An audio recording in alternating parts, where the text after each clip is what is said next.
میں ان شواہد کی بنا پر یہ یقین رکھتا ہوں پورا ٹرکش بیلٹ سلسلہ مجددیہ نقشبندیہ کے ساتھ یہ پورا سلسلہ افغانستان سے چلیے ترکستان سے چل کر ترکی تک پورا یہ جو نان عرب ورلڈ ہے نان عرب مسلم ورلڈ وہ سلسلہ مجددیہ حضرت احمد سرہندی رحمت اللہ علیہ گردن نہ جھکی جس کے جہانگیر کے آگے جس کے نفس گرم سے ہے گرمی احرار یہ انہی کا سلسلہ ہے جو پورے ٹرکش بیلٹ میں آپ کو نظر آئے گا.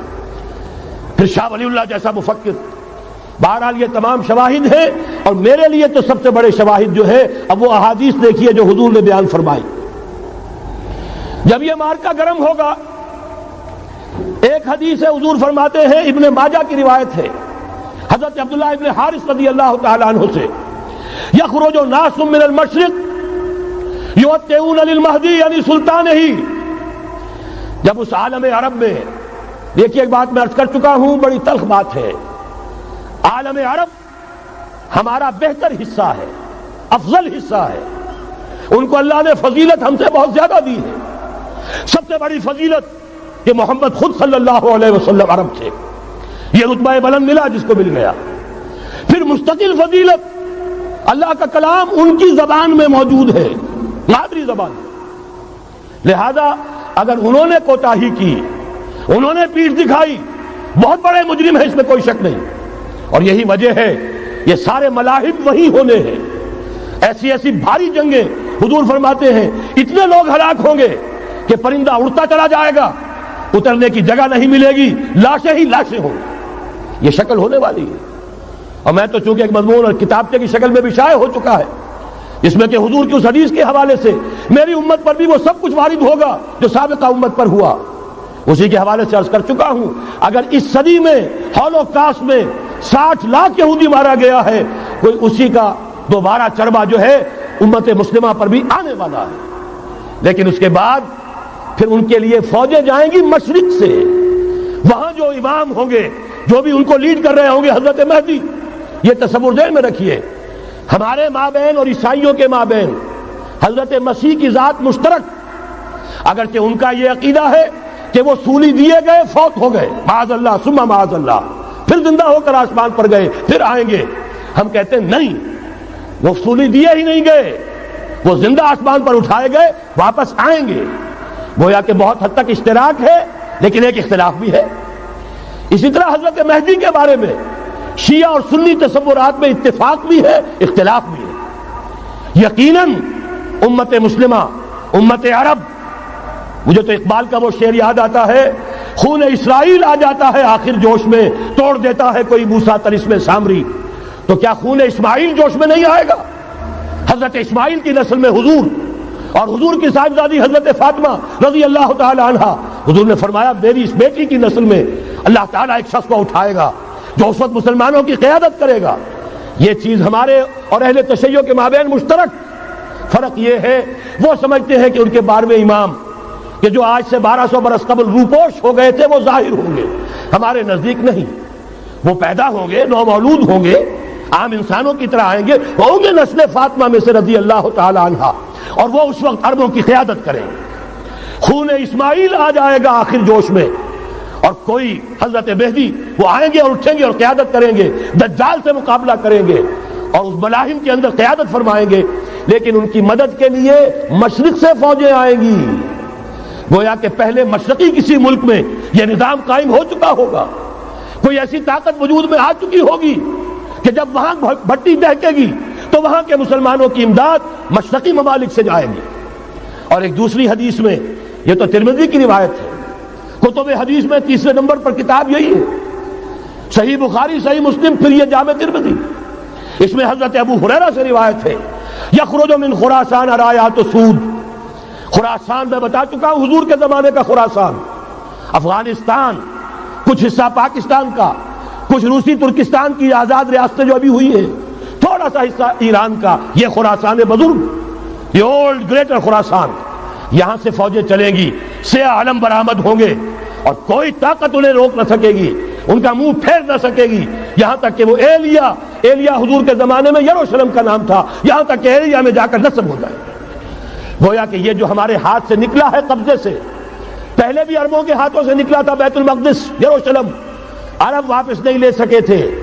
کرد خون صلاح الدین ایوبی اس نے واپس لیا، عربوں میں دم نہیں رہا تھا، عیاشیوں کی وجہ سے کھوکھلے ہو چکے تھے۔ میں تجھ کو بتاتا ہوں تقدیر امم کیا ہے، شمشیر و ثنا اول، طاؤس و رباب آخر۔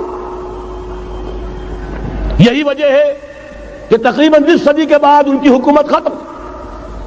آسمارا حق بود گر خون بارت بر زمین بر زوال ملک مستعصم امیر المومنین۔ یہ ہوا کہ نہیں ہوا؟ جبکہ آئے ہیں تاتاری ہورس، اور جنہوں نے کہ آخری خلیفہ بنو عباس اسے محل میں سے نکالا، ایک کھال کے اندر لپیٹ کر اور اپنے گھوڑوں کے سوؤں تلے کچل دیا۔ عرب معزول کر دیے گئے تھے، لیکن اب دوبارہ عربوں کو جب سہارا ملا ہے، لیکن اب بھی انہوں نے کہیں اسلام قائم نہیں کیا۔ کوئی روس کا غلام رہا، کوئی امریکہ کا غلام رہا، کسی نے اس کا ساتھ دیا، کسی نے اس کا ساتھ دیا۔ تہذیب ہے تو مغربی، تمدن ہے تو مغربی، وضع میں تم ہو نصارہ تو تمدن میں ہنود۔ یہ مسلمان ہیں جنہیں دیکھ کے شرمائے یہود۔ یہی معاملہ جب ان کا ہوا تو اب اللہ تعالیٰ کی طرف سے ان کے اوپر وہ عذاب کی بھٹی گرم ہونے والی ہے۔ لیکن اس کے بعد پھر یہاں سے جائیں گے وہ جو ان کی مدد کریں گے، اور یہ ایلیا کو واپس لینے والے، یہ مشرق سے چلنے والے لشکر ہوں گے۔ یہ 2 حدیثیں ابھی سن لیجئے، اور تیسری حدیث یہ ہے، حضور نے فرمایا، یہ سنن نسائی کی روایت ہے، قال رسول اللہ صلی اللہ علیہ وسلم عصابتان من امتی احوذهم اللہ من النار احرزهم اللہ من النار۔ میری امت کے 2 لشکر ایسے ہوں گے جنہیں اللہ نے آگ سے نجات دے دی ہے، پہلے ہی سے ڈکلیئرڈ ہے۔ عصابت تغزو الہند، ایک لشکر کے جو ہند پر حملہ آور ہوگا، وعصابت تکون مع عیسیٰ ابن مریم علیہ السلام، اور دوسرا لشکر وہ ہے جو حضرت عیسیٰ کے ساتھ جا کر اور ان کے ساتھ مل کر یہودیوں کے خلاف جنگ کرے گا۔ میں اس حدیث کا جو مطلب سمجھتا ہوں واللہ عالم، یہ اسی علاقے میں جب انقلاب آ جائے گا، یہ علاقہ خراسان اور پاکستان، جب یہاں نظام خلافت قائم ہوگا، یہاں سے اسلام کی توسیع ہوگی، اور یہاں سے جانب مشرق ہند اور جانب مغرب یہ جو یہودیوں کا سیلاب آ رہا ہے، ان دونوں کا مقابلہ کرنے کے لیے انشاءاللہ العزیز، ورنہ یہ عصابتان جو ہے ایک حدیث میں جمع کرنے کی کوئی اور حکمت ہو نہیں سکتی، ورنہ تو ہندوستان پہ کئی لشکر آئے ہیں، لیکن یہ کہ در حقیقت اسی وقت جبکہ عالم عرب میں وہ بھٹی دہکے گی، اسی وقت یہاں انقلاب آ چکا ہوگا۔ ایک طرف یہاں سے مدد کے لیے لشکر جائیں گے کہ جو مسلمان عرب جو ہیں ان کی مدد کریں گے، حضرت مہدی کے جھنڈے تلے لڑیں گے، حضرت مہدی کی حکومت کو مستحکم کریں گے، یؤتون للمہدی۔ دوسری طرف وہ ہندوستان کی طرف پیش قدمی کریں گے، اور یہیں سے جیسے اس وقت سیلاب نکلا تھا جزیرہ نما عرب سے، ایک داہنی طرف ایک بائیں طرف، ایران، افغانستان، ترکستان، ادھر مصر، لیبیا، الجزائر، مراکش، باریطانیہ، اسی طریقے سے انشاءاللہ اسی علاقے سے اس کا آغاز ہوگا اور بات آگے بڑھے گی۔ تو غرض اصل حاصل کیا ہے؟ یہ ہونا ہے، پچھلے آثار ثابت کر رہے ہیں کہ ہونا ہے، حضور کی احادیث بتا رہی ہے کہ یہی سے ہونا ہے۔ ہوا صرف یہ ہے ہم بھٹک گئے، ہمیں اپنی منزل یاد نہ رہی۔ میں تو بہرحال ان لوگوں میں سے ہوں جنہوں نے نعرے لگائے تھے پاکستان کا مطلب کیا، لا الہ الا اللہ۔ میں سن 46 میں یہاں حبیبیہ ہال میں قائد اعظم نے مسلم اسٹوڈنٹ فیڈریشن کے جس اجلاس کو خطاب کیا تھا، ضلع حصار سے جو 2 ڈیلیگیٹ آئے تھے ان میں سے ایک میں تھا۔ میں نے بہرحال اس تحریک میں بھی حصہ لیا ہے، ایک ننھے کارکن کی حیثیت سے لیا ہے، پھر حالات کو بدلتے اپنے آنکھوں سے دیکھا ہے، ہم کہاں سے کہاں جا پہنچے ہیں۔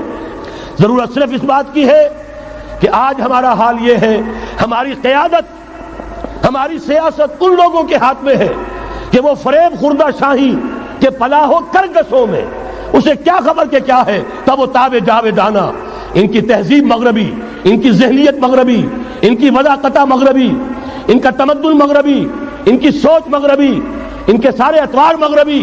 لہذا در حقیقت ایک تو یہ کہ ان سے چھٹکارا پانا، اور دوسرے یہ کہ در حقیقت مغرب کی تمام طاقتوں کو للکارنے کے لیے اس قوم کے اندر سے جذبہ ایمان، جذبہ جہاد کو برآمد کرنا، یہ 2 کام ہیں جو کرنے ہیں۔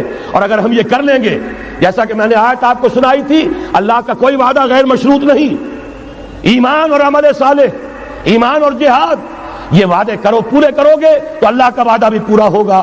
لیکن ظاہر بات ہے جیسے یہودیوں نے یورپ کو فتح کیا، اور آج وہ مغرب یہودیوں ہی کے زیر